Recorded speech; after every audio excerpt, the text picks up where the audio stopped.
যিসকল বীৰ পুৰুষে অসমীয়া জাতিটোৰ হকে সৰ্বোচ্চ ত্যাগ কৰি আই অসমীৰ স্বাভিমান ৰক্ষা কৰিছিল, সেই সকলৰ ভিতৰত জাতীয় বীৰ লাচিত বৰফুকনো অন্যতম। লাচিত বৰফুকনৰ জন্ম হৈছিল 1622 খ্ৰীষ্টাব্দৰ 24 নৱেম্বৰ তাৰিখে। তেওঁৰ পিতৃৰ নাম আছিল নৌচাং মোমাই তামুলী বৰুৱা আৰু মাতৃৰ নাম আছিল নাগেশ্বৰী আইদেউ। লাচিত বৰফুকন আছিল মোমাই তামুলী বৰুৱা আৰু নাগেশ্বৰী আইদেউৰ কনিষ্ঠতম সন্তান। শিক্ষা জীৱন ঘৰতে আৰম্ভ কৰা লাচিত বৰফুকনে ৰজাঘৰৰ সান্নিধ্যত সামৰিক তথা অসামৰিক শিক্ষা লাভ কৰিছিল। পিতৃ ৰজাঘৰীয়া বিষয়া হোৱা স্বত্তেও কোনো ধৰণৰ বক্ৰ পথ নোলোৱাকৈ সৰু সুৰা পদবীৰে নিজৰ কৰ্মজীৱনৰ পাতনি মেলিছিল। প্ৰথমতে ঘোঁৰা বৰুৱা পদত অধিষ্ঠিত হোৱা লাচিত বৰফুকনে কেইবাটাও দুৰ্দান্ত ঘোঁৰাক বশ কৰি নিজৰ সাহসিকতা তথা কৰ্মপটুতাৰ প্ৰমাণ দিছিল।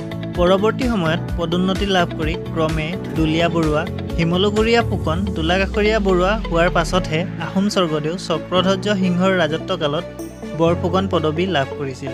1669 চনত তেওঁ অসমীয়া সেনাক একত্ৰিত কৰি বাঘ হাজৰিকাৰ সহায়ত বিশাল মোগল সৈন্যবাহিনীক পৰাজিত কৰিছিল।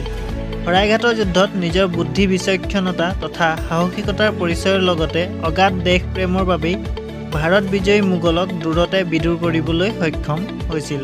দেশৰ সুৰক্ষাৰ বাবে গড় বন্ধা কামত হেলা কৰাৰ বাবে তেখেতে নিজৰ মোমায়েককো ৰেহাই দিয়া নাছিল।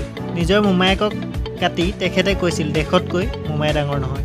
তেখেতৰ এই কাৰ্যই অসমীয়া সেনাৰ মনোবল দুগুণ বৃদ্ধি কৰিছিল।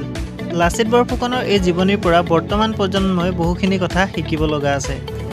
1671 চনৰ মাৰ্চ মাহৰ শৰাইঘাটৰ ৰণৰ জয় লাচিত বৰফুকনৰ বুদ্ধি বিচক্ষণতাৰ ফচল। অসমীয়াইক মোগল আগ্ৰাসনৰ পৰা ৰক্ষা কৰা এইজনা বীৰ পুৰুষ স্বৰ্গগামী হয় 1672 চনত। তেখেতৰ সমাধিস্থল বৰ্তমান যোৰহাট জিলাৰ হোলোঙাপাৰত অৱস্থিত। তেখেতৰ জন্ম তাৰিখ 24 নৱেম্বৰ দিনটো লাচিত দিৱস হিচাপে পালন কৰা হয়। তেখেতৰ বীৰত্বৰ গাথা অসম আৰু অসমীয়াই সূৰ্য চন্দ্ৰ থকালৈকে সদায় মনত ৰাখিব। এইজনা বীৰ পুৰুষলৈ আমাৰ তৰফৰ পৰা সহস্ৰ প্ৰণাম। জয় আই অসম।